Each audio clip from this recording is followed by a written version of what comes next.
I want to get into investment banking. Yeah.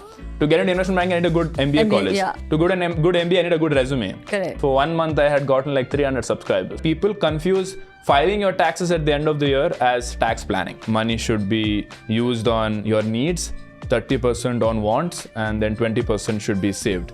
I actually disagree with that. Buying a house is the biggest financial decision of your life. He could buy any house he wants in the world. Yeah. Even he doesn't buy. How do you plan for an emergency fund? And what goes into an emergency fund? First, make an FD and then get a credit card against that FD so that if you default on your payment, the bank will suck out the money from that FD so that you don't have to bear the interest rate. Home loan, that's a good debt.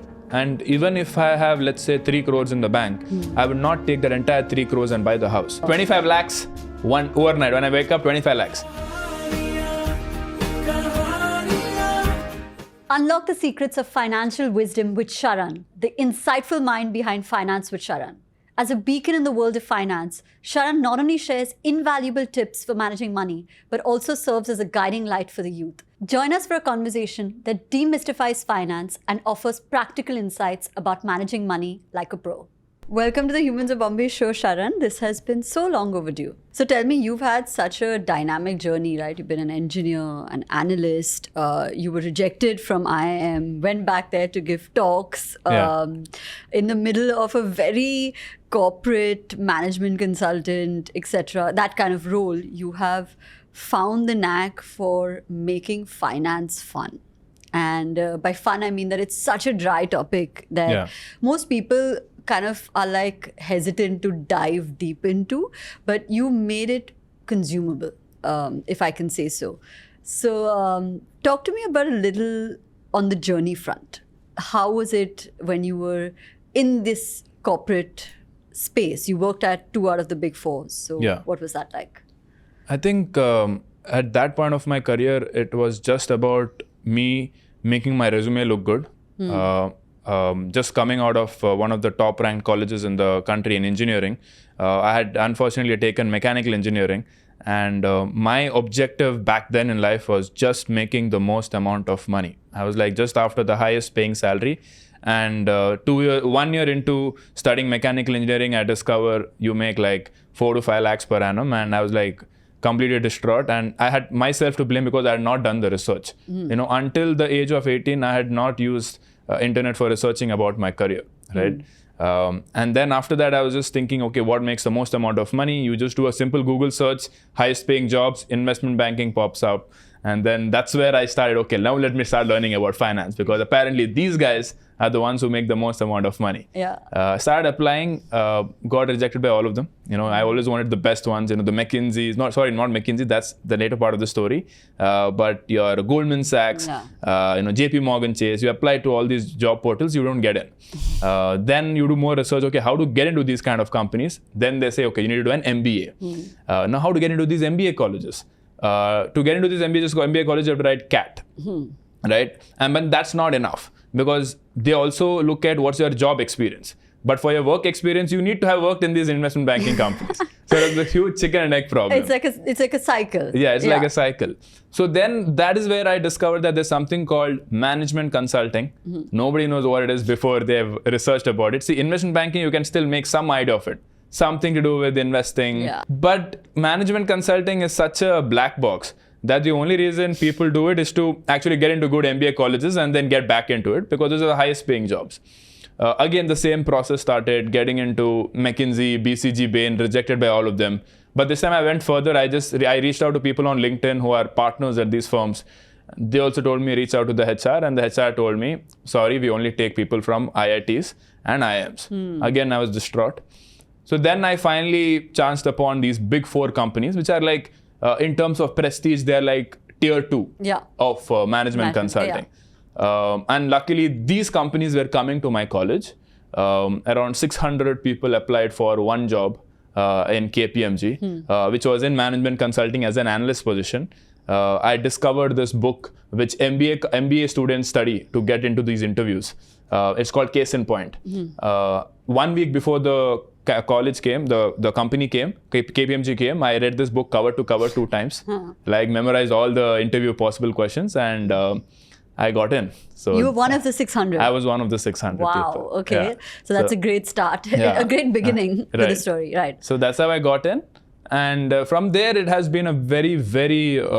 So I think looking back now, I would say that was the pivotal moment of my success and luck factor, I would say, because I strongly believe that most of the good things that happen to your life is based on the number of people that you meet and the quality of people that you meet. Right. As soon as you get into a company like this, I'm all of a sudden surrounded by the best business minds and finance minds in the country. Like, these are people from IIM, ABC, the colleges I didn't get into. And people who've been working for 15, 20 years with some of the biggest CEOs of the country across all industries. So in a matter of 1 or 2 years, my knowledge in business and finance was accelerated to like nothing else, right? It's like you can be so much smarter by just surrounding yourself with smart people. And I had that privilege right out of college. So that was the beginning. So my interest in finance and business started from there. And ever since then, I've just been a hustler, just always trying to be the boss's pet, trying to work beyond office hours. And I still remember in the beginning, I used to not get any projects working in KPMG because I was still like not the cream of the cream talent. Yeah. See, getting into a management consulting company is not the end, because after that you need to get picked for a project, and that a client gets to pick. The client will only want people who studied in IIM ABC because they're paying lakhs of rupees every hour for your work. So they're like, I want IIM ABC people, but I was from a no-name college, at least from the client's point of view. So I really had to work really hard to get my first project. 6 months I was on the bench, no work, nothing. And then one fine day, I just sat till 9 o'clock. And then I was the last one in the office around 9:30, 10. A partner was in his cabin. I went into his cabin and I told him, you know what, I'll work. There's something called chargeability, meaning for every hour you work, it gets added to your bonus or your performance. I said, I don't want any of that. I'm going to work for free. Give me no chargeability, nothing. I'll just work for free. And he was like, yeah, sure, come on. The firm was not doing that great, so he was like, yeah, sure, come on. Sometimes it's about that proactiveness, where you take that first step. And obviously when you're sitting on the bench for 6 months after getting this opportunity, it could be frustrating, of course. But I want to trace back to your roots, right? You've mentioned a couple of times that you grew up in a very frugal environment when it came to finances and money, and there was not enough financial advice on the table for you to access or accelerate your wealth.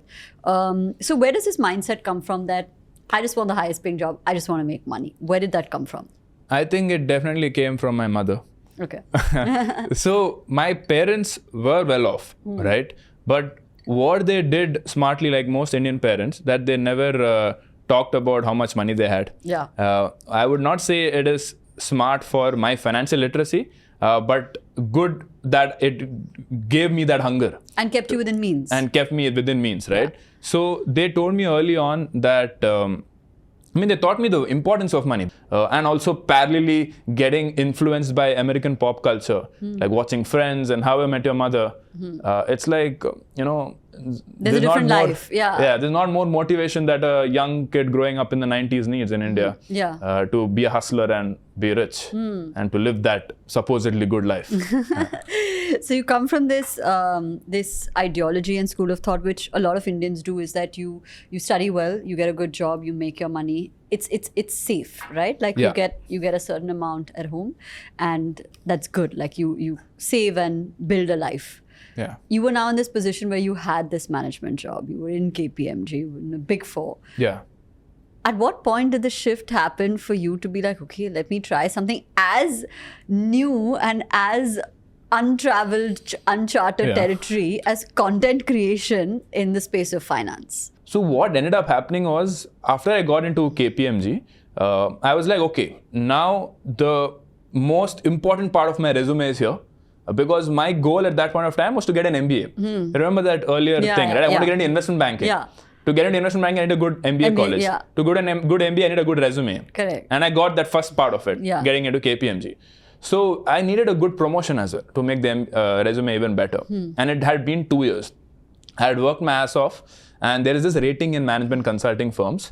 It's like 1, 2, 3, 4, 5. 1 is given to the top 1% of the people, 2 is given to top 10%, and 3 is like 50% of the people. Yeah.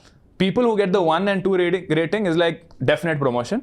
People who are in that 3 rating, they're like may or may not be.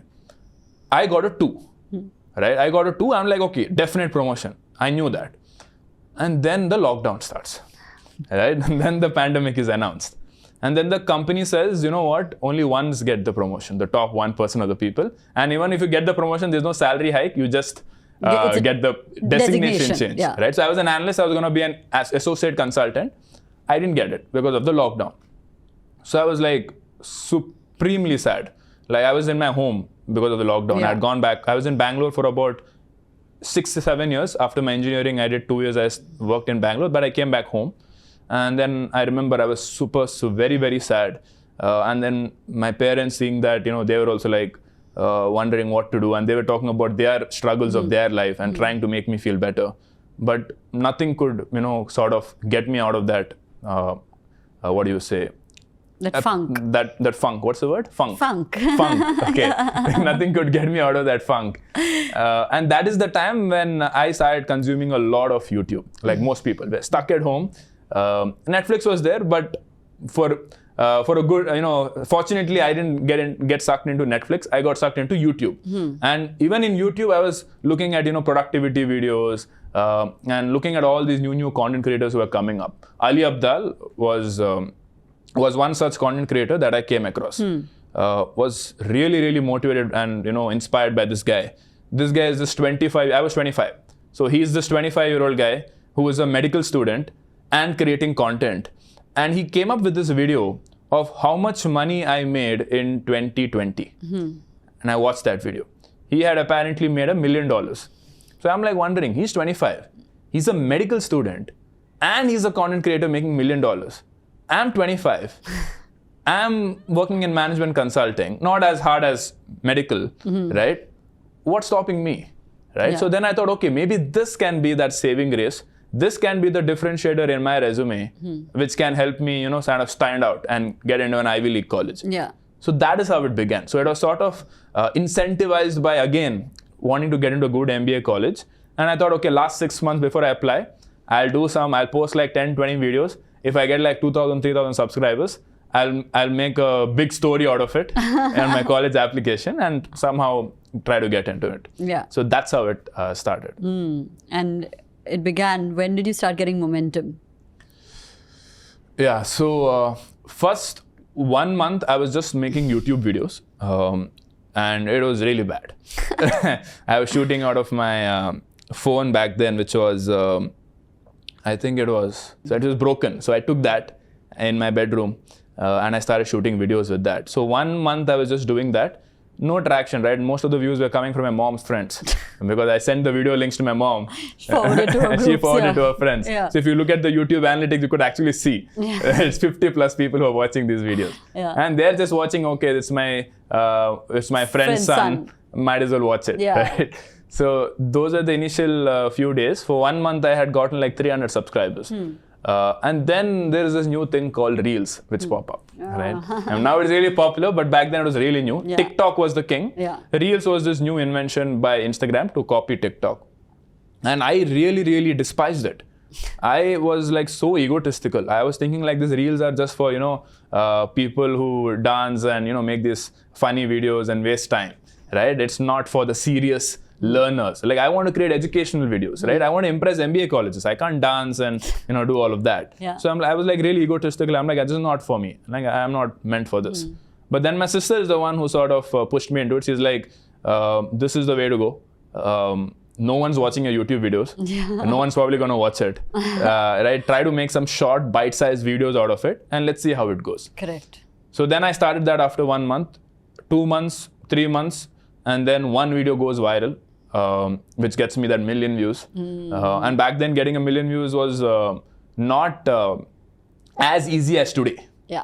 Right? So that one video which gives you 1 million views got me to 10,000 followers on Instagram. And then from there, it's just been a rocket ship. Yeah, I mean, then there's like no stopping it. Yeah. I think that your name is very much associated with finance. Yeah.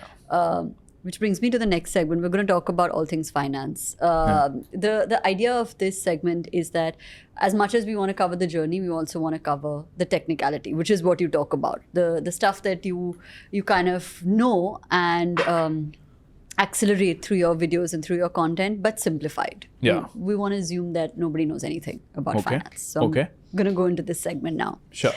Let's start with the basic. What are your top 3 tips for managing one's finances in their 20s? I think number 1 is to understand what is that money meant for.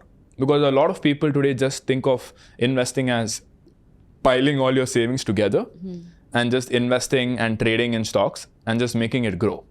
I think understanding if that money is meant for 1 year or 2 years from now or 5 years from now, that is the most important thing. Second thing is prioritizing your goals. So what I talked about the first was making your financial goals list. Second thing is knowing which goal to prioritize first. A lot of people in their 20s are prioritizing their near-term goals because those give you instant gratification. Yeah. It could be buying an iPhone 6 months from now, buying an expensive car 3 years from now, or buying this overly expensive house 3-4 years from now, or immediately getting married. A lot of people pay less attention to saving up for their retirement, saving up for maybe their own education, right? Saving up for their kids' education. These are the kind of things which people do after they get married and once they turn into the mid-30s, right? So I think these 2 things are the biggest 2 things, right? Which a lot of people who in their 20s don't even think about. Yeah.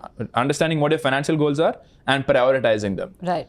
I think, and the last thing is having a proper risk management in place, because no matter how much money you invest, if you happen to be that 1 out of 10,000 people who get into a car crash or have that unfortunate medical condition, all of that savings are going to be wiped out. Yeah. Entire generations of wealth get wiped out because of these sort of events.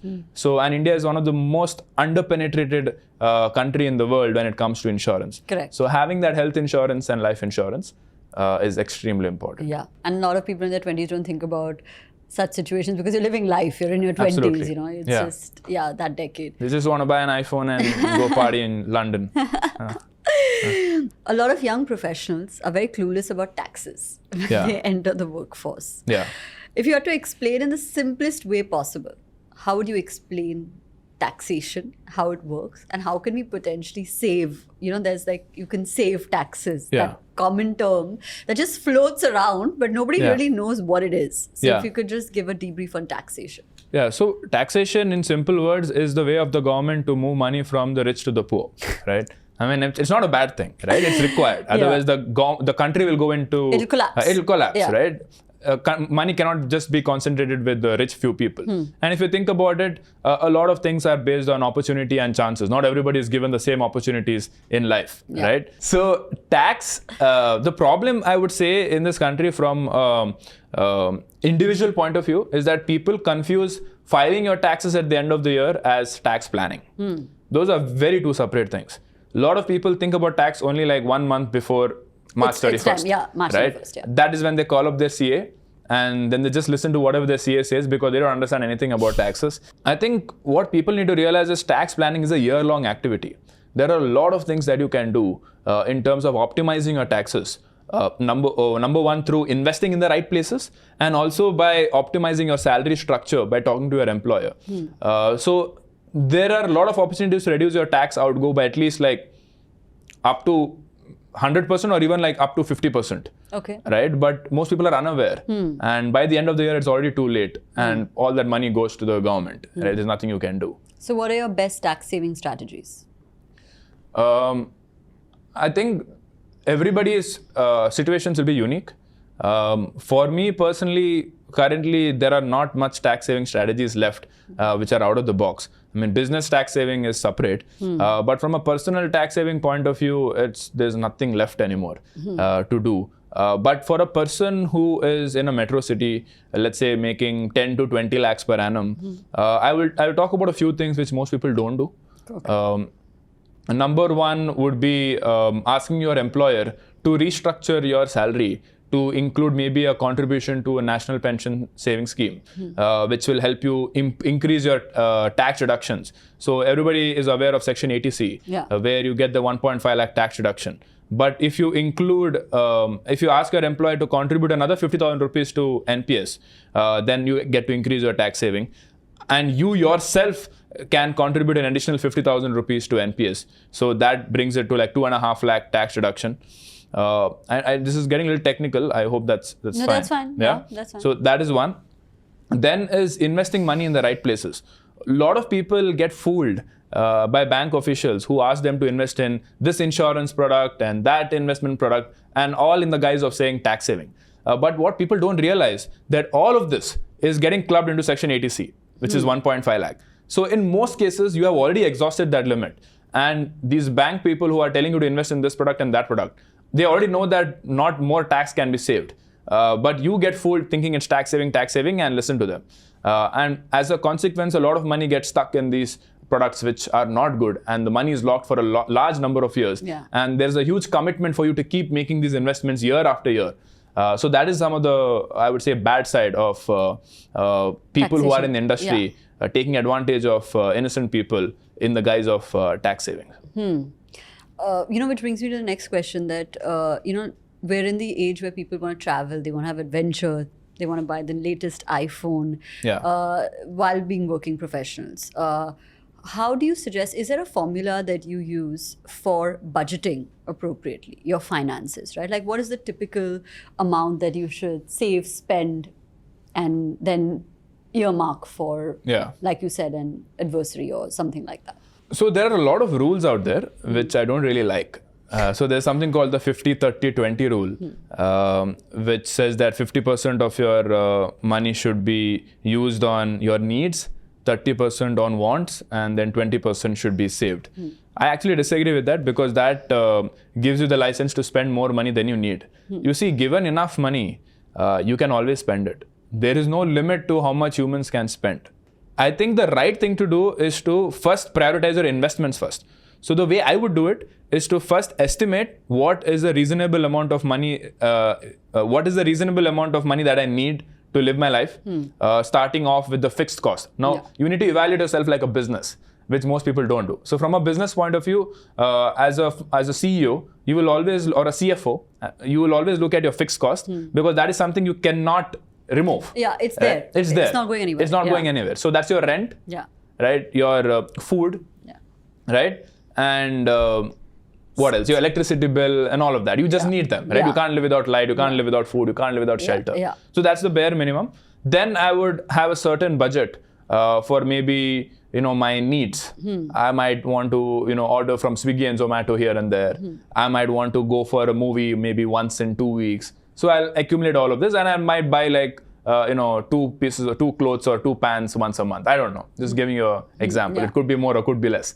So I'll add that up. So once I know that budget, I know that this is my monthly expenses that I need every month. And then let's say 1 lakh is my salary and 50,000 rupees is my monthly budget. I'll add another 10,000 rupees as a buffer. Correct. In case you go over. Yes. Now what I'll do is, now I know exactly what's happening in the future, or I have a vague idea of what's going to happen. So I'll immediately start an SIP of 40,000 rupees. Now, most people confuse SIP as an investment product. It's not an investment product. It's a method to invest. Correct. It's a tech product, actually. It's a tool. It's a tool. It's a way for money to be siphoned from your bank account to a mutual fund automatically without you having to do it, because people are lazy and forget. So if you create a system where from my bank account, automatically 40,000 rupees is going every month on the 2nd of every month, because 1st of every month my salary is setting. 2nd of every month, if there's automatically money being sucked out, now I know immediately that 40,000 rupees is gone for my investment. 60,000 is what I have. Now I can do what I wanted. Now my mind is thinking, how do I spend 60,000 rupees, not 1 lakh rupees? So that is the way to budget. Okay. That's a good way. That's a good technique. Let's talk about more substantial goals that people may have, right?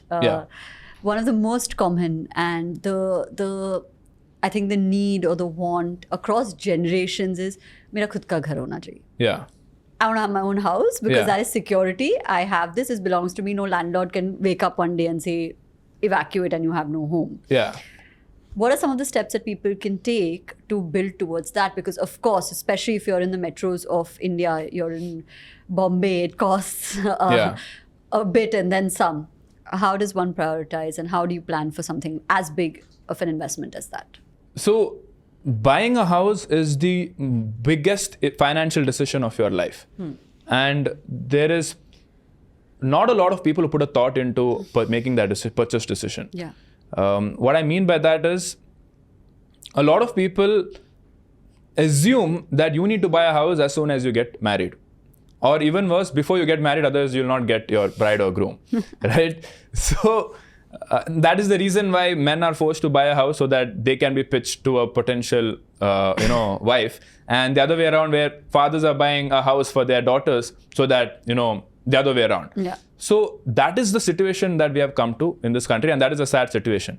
So if you can rise above that and look at it from a very logical point of view, what my recommendation is, buying a house because of the sheer quantum of that amount, and because most people do not come from wealth, do not come from ancestral, generational wealth, it is very, very foolish to get into it right away as your first investment. See, a lot of people in their 20s and late 20s probably have around 10, 20 lakh in their bank account or invested in mutual funds. Now, for this person to straight away, let's say Mumbai, for example, right? 3 crore house, get into a 3 crore house, right? That is going to suck out all of your salary. There is nothing left to plan for retirement, your kids' education, or your vacations. You're going to live the next 20 years without having to plan for retirement and going for vacations. Why do you want to live that life? Yeah. That is the question I pose to people. Yeah. Now, the answer to that is what you just mentioned, right? The pride of calling it your own home. I bought this house. Nobody can kick me out. But I've never bought a house even now. I could buy a house, but I don't. Most billionaires in this country don't own have a house. Yeah. Right? Yeah. So, Nikhil Kamath, for example. I was just going to say. Right? So even he could buy any house he wants in the world. Yeah. Even he doesn't buy. Because he's looking at it from the ROI point of view. What is the return on that capital? And that brings me to the second part of the discussion.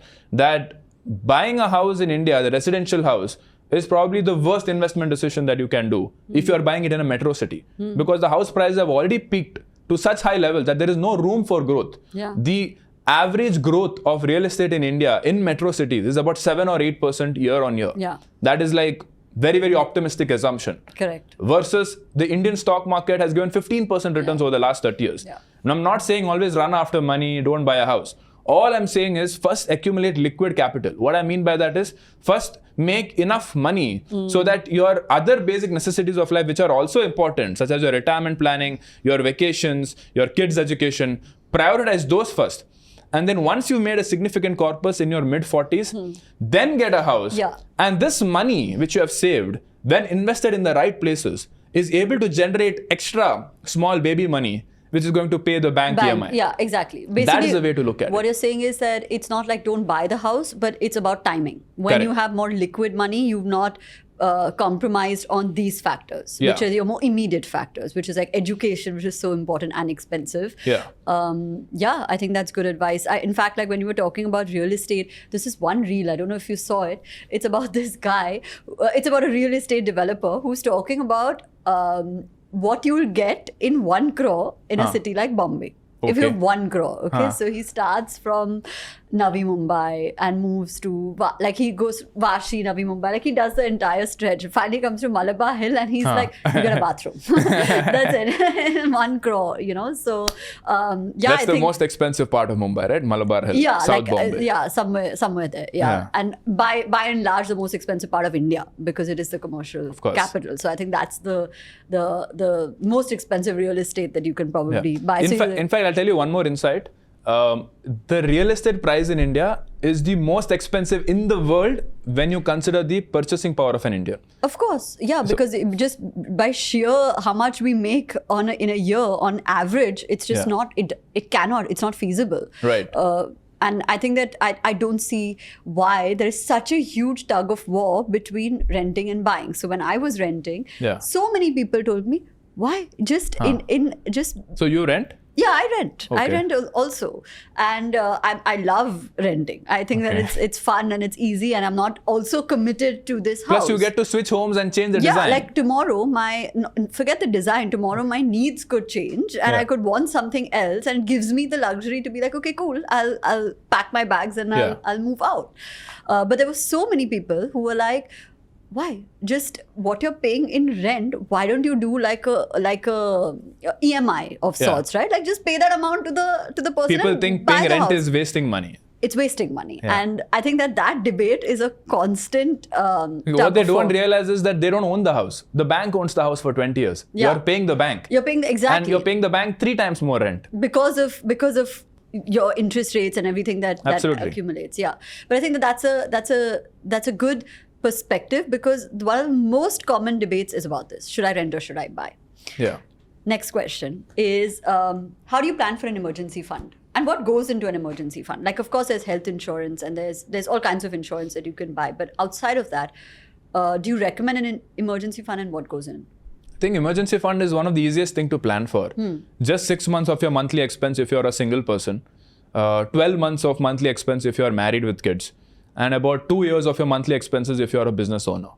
So say that again. So If you're a single person, yeah. 6 months of your monthly expenses. 6 months? Of your monthly expenses. Okay, so like what do you make in a month? 6 months of that. Yeah, when should I be mean your monthly emergency fund. expenses, your fixed costs. Okay. Your absolute needs. Yeah, like your okay. rent, your food, your electricity. So that has to be kept. 6 months. Yeah, okay. If you're married with kids, 12 months.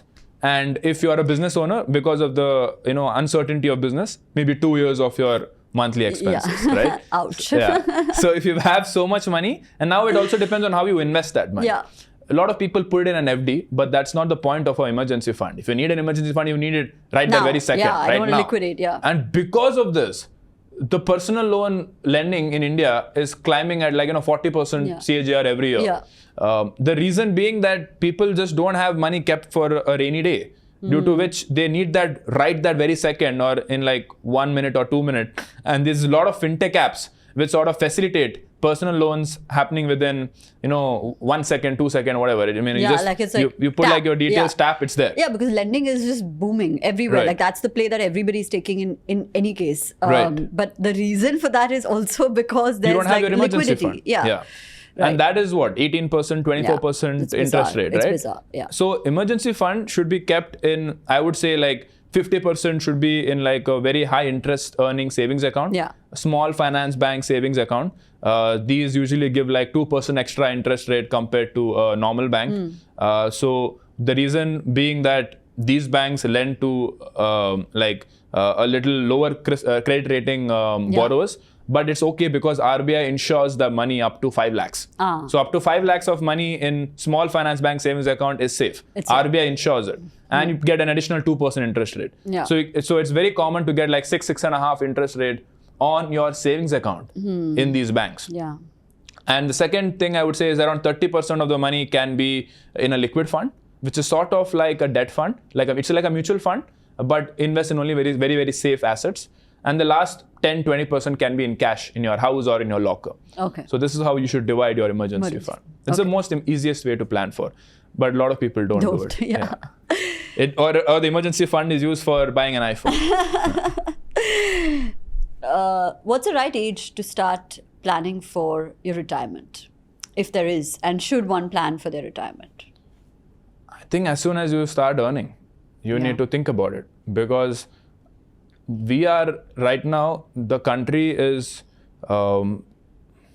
evolving at a rate in which the development is happening so quickly, the inflation is so quick and so fast that prices are going to increase exponentially. Yeah. And it's not going to be as simple as how our parents retired. Yeah. See, our parents lucked out because India was in a very good real estate boom in the late 90s and early 2000s. Yeah. And a lot of people invested. And that is the reason why real estate is so important in this country. It's coveted. Yeah. Because our parents made bank with their real estate investments. 1 crore or let's say 20 lakh investment is worth 2 to 3 crores in a span of 10 years. And that actually happened. And those stories are what we are listening Today is 20-year and 30-year-old people. We are listening to those stories, and that is the reason why we are so, emotional about real estate. And let's buy a house.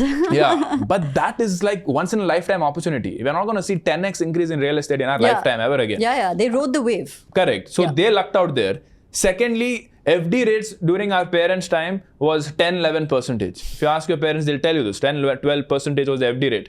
Today it's around 7-8%, right? Yeah. And it's not going to reach that high levels. I mean, 7-8% barely covers inflation year on year. So basically, you're living at the same optimum level, which is what you're making now on base. And lastly, for the people who are watching this episode, most of them are living in metro cities. Now, India's inflation is saying 4.5-5%. But you need to realize that half of India's population is farming population, right? So most of India's inflation rate is determined by the price of rice and wheat. Right? And that is not a big impact on our life. Our life is about petrol cost, car cost, movie ticket cost, Swiggy Zomato cost. All that is defining our inflation. Like, right? It's a different world. It's a different world, right? And we are literally like the top 5% of India who's living in these metro cities. So our inflation is, if you ask me, around 7-8%. So planning for retirement now, I think you have the answer.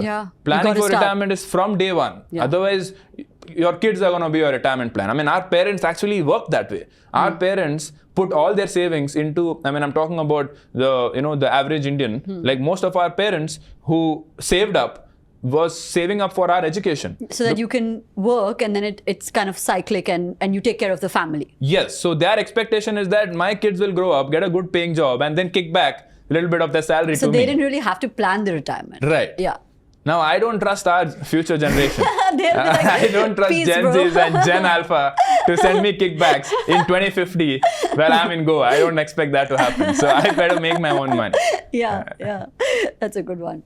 Okay, we'll move on to something that obviously in the recent has got a lot of attention. And given all this information is so valuable and I think that's going to add value to anybody who's watching, was the SEBI, the action that were taken by SEBI on finance influencers like yourself. I mean, not action, but a set of rules and a set of like do's and don'ts. What is your thought on that? Because outside of you, there are several finance-driven influencers who may not be well-read or who may not necessarily be giving accurate information. And then there are people and followers who are typically being like, okay, this person said it, I'm just going to follow it. And it leads to disaster. Or it has a vested interest. I'm telling you to buy something because I get a kickback from the side or whatever, in that case scenario.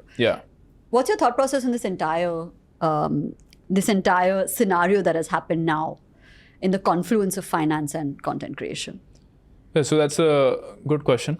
Something that has been plaguing our industry for the last 6-7 months. Something that my friends and our parents have been calling us up asking, hey, is this your end? Right? So first, let's try to understand what has happened, right?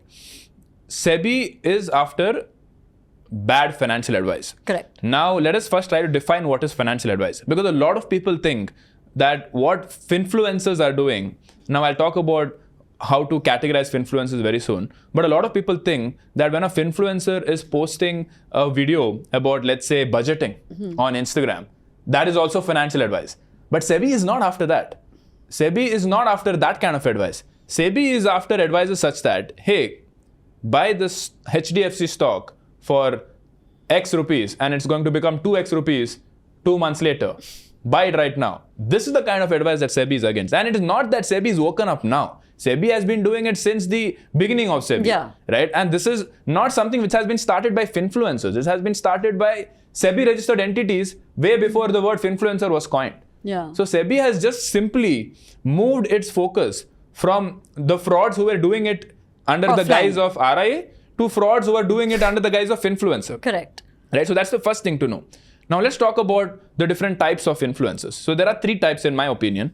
First is personal finance influencers such as myself who don't give specific stock related advice. We talk about good money habits and good investment habits to lead a good financial life. Correct. The second category is stock market influencers who talk about very specific stocks and talk about what's happening in the industry and what's happening in that sector. Now this is the gray area according to SEBI. And the last one, which is an absolute no-no for SEBI today, are trading influencers who, without taking any registration, are giving trading tips on social media, influencing the investment decisions of people in very, very specific stocks.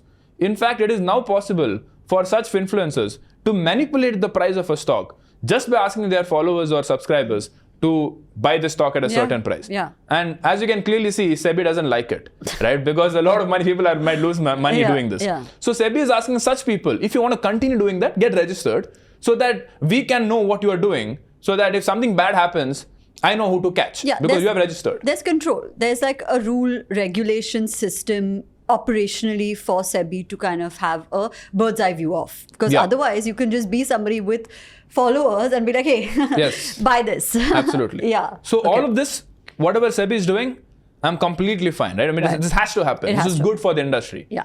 But what is wrong, or what I don't like is the negative PR. Right? That is the problem. And this is not SEBI's fault. This is the media's fault. The media has put it in a way. And guess what? If you think about cricket, people think Virat Kohli.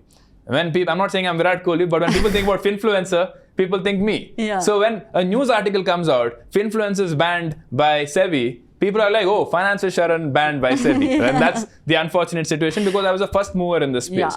So the bigger problem here is PR, that people are associating the bad stuff happening in this world to me because I am the recall factor when it comes to finfluencer.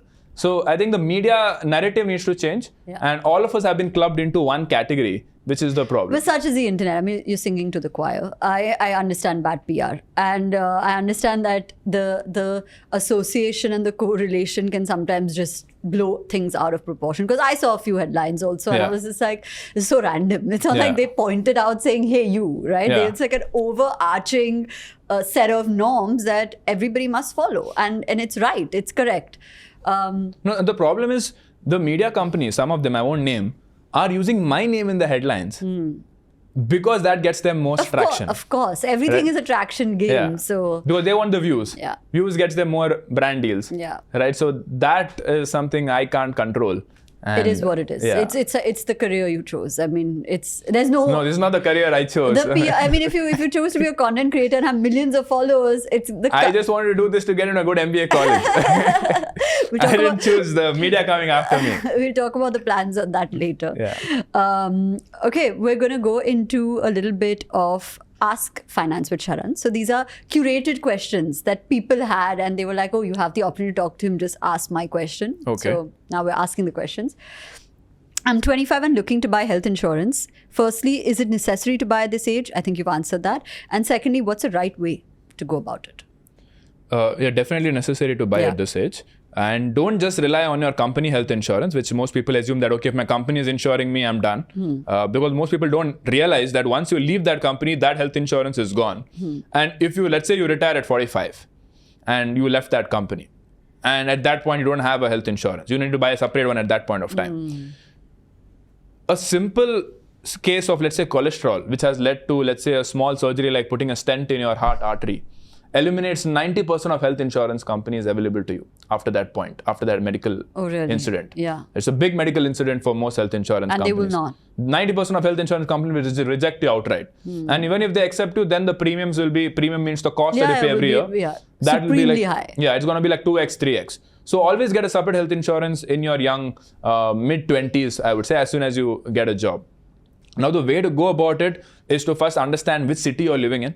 If you are living in like Mumbai or Delhi, you know that medical costs are very high. So actually insurance companies categorize cities into different levels. Tier 1 is Mumbai, Delhi. Tier 2 is Bangalore, Hyderabad, Chennai. And then Tier 3 is all the other cities of India.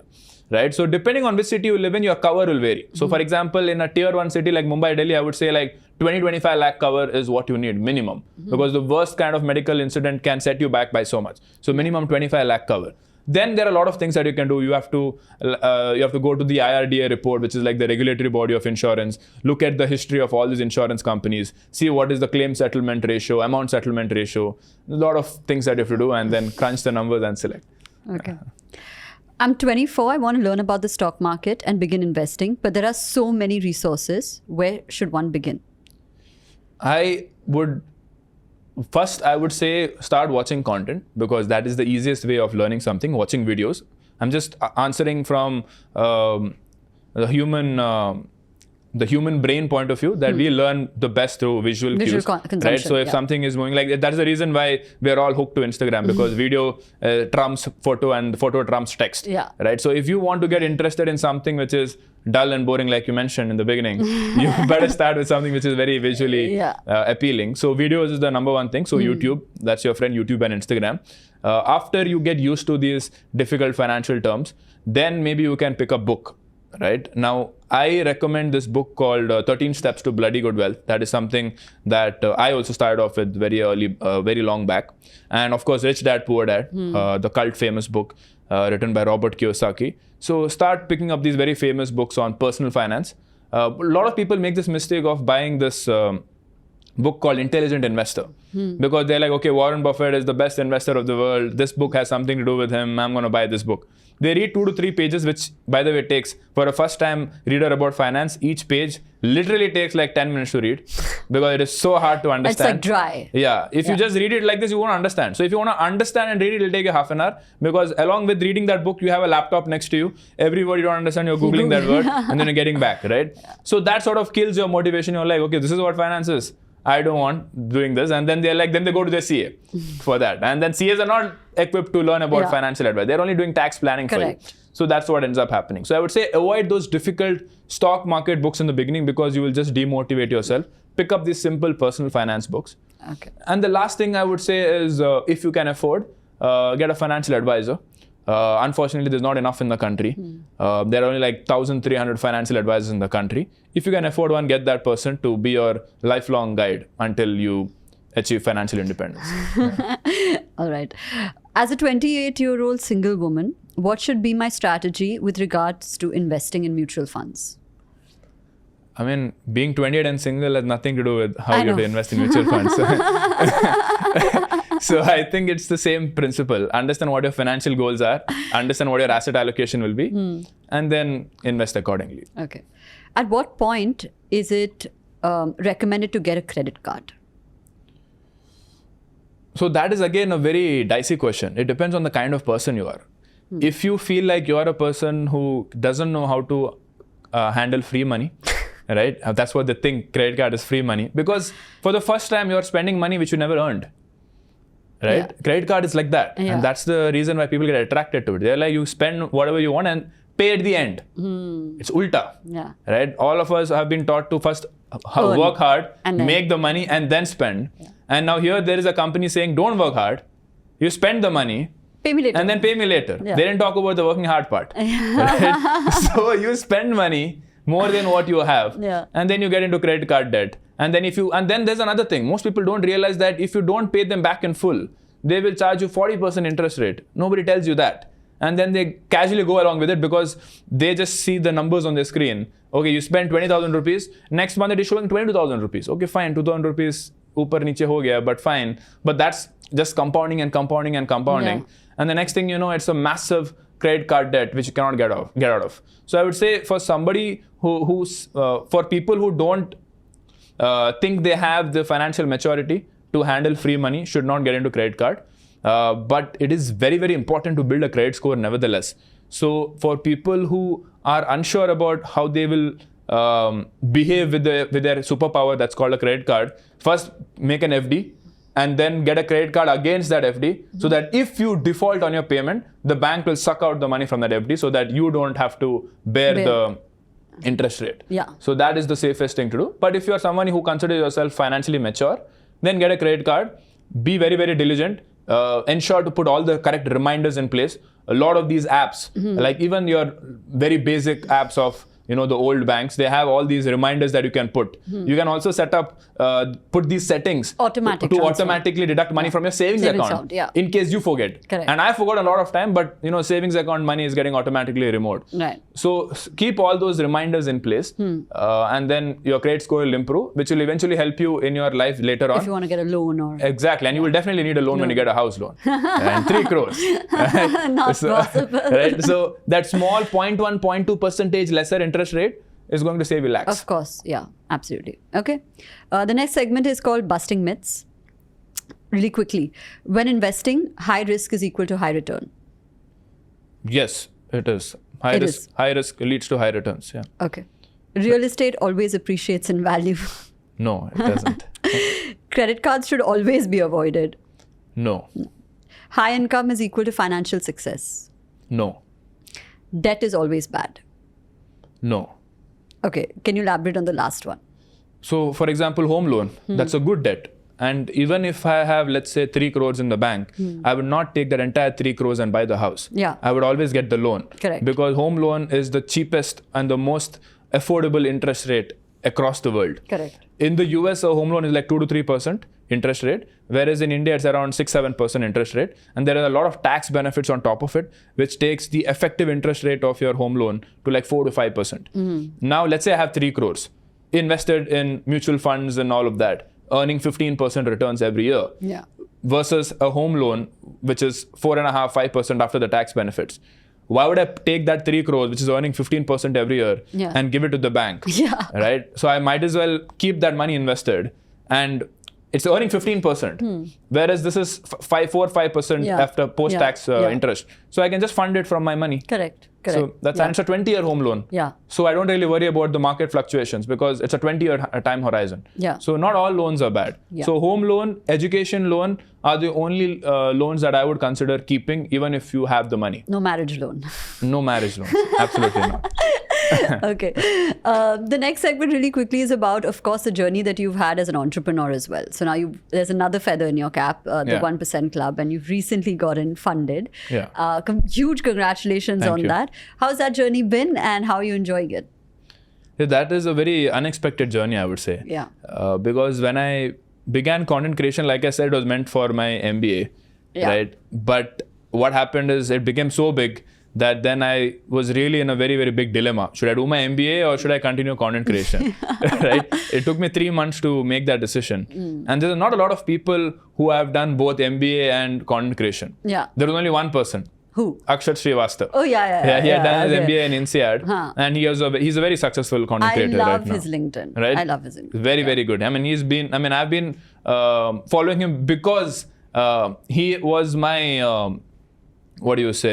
role model for getting into good MBA colleges. Correct. Right? So I've been following his LinkedIn before LinkedIn became cool. Yeah. Right? Like LinkedIn became cool now, like 2 years ago. back, after you joined. So, I like LinkedIn. 4 or 5 years he's been there. So I asked him. He said, go do your MBA because it's like your insurance plan, because content creation is short-lived. Like everybody knows the shelf life of an average content creator is 3-4 years, right? But an MBA gets you sorted for the rest of your lifetime. So he said, go. But then something in me said that, you know what, I can do an MBA later also, but I will not get an opportunity like this again, where I'm at my peak as a content creator. Let me leverage this to build something else. Correct. So that is where I took the biggest risk of my life. I had gotten into Columbia Business School by then. Wow. Right? So that was like even beyond what I wanted to get into. That is my dream college. That is the Never college. gotten it. You apply? I've done my undergrad. I've never studied after 21. Okay. Undergrad. You immediately started. Yeah, I've never done a master nor an MBA. So on your content creation fact shelf life, I will complete 10 years as a content creator in Jan of 2024. You're one of the top 0.1%. Yeah. 3-4 people who can do that. That's it. Yeah. So I got into Columbia Business School. That's the place where Warren Buffett went to study. Yeah. Right? Back when he went. So I was like, and I remember I was in Ladakh that time with my sister and I got on that news and I was like so happy, the happiest day probably one of the happiest days of my life. So it was 6 months before, 1 year before I had to go to New York. So from that point on to making the decision to not to go there was like the most difficult decision of my life. So initially I tried to ask them, hey, can I just defer this to the next year? Can I come next year? I'll just figuring stuff out. They're like, no. So the decision was even harder. I just had to say like, I had to give up my seat and say that I'm just going to yes or no. Yes or no. Just give up my seat. So then I was like, okay, if I want, I can, if life really gets that bad, I can give the GMAT again, which is the most horrible exam I've ever written. You can give the GMAT again and then try your MBA again. But this opportunity will not come again. Yeah. So then I started, okay, let me see what I can do beyond content creation. Because you see, as a content creator, the only way you make money is to sell somebody else. What I mean by that is, as a content creator, you get a brand deal. But what is a brand deal? Brand deal is selling somebody else, somebody else's product and services. Right? If a bank comes to me, I'm promoting that bank, saying, hey, open an account over here. It's not my product. It is their product. They are coming to me because I can talk to more number of people than them. Correct. So that is number one. So I thought, okay, can I make something which the audience can buy? And can I make it good enough that they're willing to pay me directly? So from being a B2B, which is getting money from another brand and promoting them, I'm becoming a B2C. Like, are my followers and subscribers that engaged enough to pay me money directly for a product that I'm creating? Correct. And the easiest way for an education content creator like myself is to make a course or to make an educational product out of it. So because I was teaching personal finance, that was an easy transition for me. I started off with a masterclass, and I still remember the first masterclass. I was thinking, maybe like 200, 300 people might come. I had made this Instagram story. I'd gone to the terrace of my building, made this Instagram story, and I just posted it there. And it was somewhere in the evening time I had posted, and I didn't open my phone. Next day morning when I wake up, 5,000 registrations. No. Right? So, and it was 500 rupees. Wow. Right? So 25 lakhs overnight. When I wake up, 25 lakhs. Wow. And then we had a bigger problem because it was a good problem because our Zoom was not big enough to accommodate 5,000 people. So we had to spend like another 2 lakhs to get that Zoom subscription. Fine. Yeah, that's fine. So then 5,000 people came. So since then, till today, almost 2 lakh people have attended this masterclass. That's fantastic. Yeah, so and it's been about almost 2 years now. So it started off with that. And then I was thinking, what can I do more? I just don't want to be this guy who just makes this masterclass. Can I go deeper? Can I get out of these 2 lakh people? Are there enough people interested to go deeper and learn everything that I have to teach? See, Instagram is just 30-second reel. I act as Harry Potter and I do all of this Dragon Ball Z stuff, and that's it. They have a good laugh and they forget about it the next day. I'm like, can I really convince someone to study with me for maybe 12 hours, right? And teach them everything that I have to offer. Not just surface level knowledge, but also help them implement it in their life. Correct. Because that is true impact. Yeah. Because knowledge is very cheap. You can get it anywhere. Yeah. Right? Implementing it and seeing a tangible impact in your money and your financial life, that is the bigger problem, which not like I don't think anybody has solved for that until then. Yeah. Like nobody really wanted to learn personal finance because it's not that sexy. Yeah. Everybody wants to know stock trading. Immediately they want to see the results. Give me a tip. Yeah. Give me a tip. Like even today among your friends, they don't ask like, hey, is my asset allocation right? What financial goal should I plan? How to do tax planning? They're just saying which stock to pick. Correct. Just tell me what stock to pick and I'll pick it. Yeah. Right? Is this the right time to invest? These are the kind of questions people ask. So people were only willing to pay for trading until then. So before that, nobody had really cracked financial planning as an educational program. Yeah. Right. So that really clicked after I started the masterclass. Yeah. And from that 2 lakh people, today up to almost 30,000 people have joined what I call now the 1% club. Yeah, that's a huge ratio. Huge ratio. Yeah. Yeah. So that has even beyond my wildest expectations. Like remember when I had to make that decision of whether to go for my MBA or stay back. I was making assumptions, right? I was doing the pros and cons analysis. Yeah. If I go to MBA, I will spend 2 crores. Yeah. But after 2 crores, I'll get this kind of a package. And then this will come back in these many years. Exactly. Yeah. So I had not made this assumption that then. Right? But it was a good decision. It was a very, very good decision. We're defined by decisions, and it was a good decision. I wish that 1.5 year back, Sharan could talk to me. Yeah. And make the right decision within 1 day. Yeah. Right? So, no, but huge congratulations. And I think that number, 30,000 out of 2 lakhs, it's bizarre, like unheard of. And I can't believe 25,000 people. The numbers are just, I think it's because people really listen and you really know your stuff. I think there is absolutely no substitute to knowledge. Yeah. So content creation, that is the best thing about content creation, that awareness is happening over things which people never knew was important. Correct. Right. And that is the power of content. Brings me to the last question. Of course, we have to end on this note. What financial advice would you give to anybody watching? I would say stop listening to your friends and your parents for financial advice. Do your own research. Yeah. And if you cannot do it, like in that journey of doing your research, most of them will realize it's too hard and that they cannot do it. try to get a trustworthy financial advisor, because that will probably be the best investment that you will make in your financial life. And that is exactly what we are also launching next at the 1% Club, right? Because we realized that, okay, you can teach how much ever you want and people will implement it maybe for 3 to 6 months. But at the end of the day, fundamentally, human beings are lazy. They gravitate to their old habits. Exactly. Yeah. We procrastinate. We are easily influenced by our friends. So having that trusted partner in your life, that financial partner in your life for the rest of your life is very, very important. Yeah. Right? And that is what we are getting into, because like I said, there are only 1,300 such people in the country today. And they obviously want to only work with HNIs. Because here is the crazy part.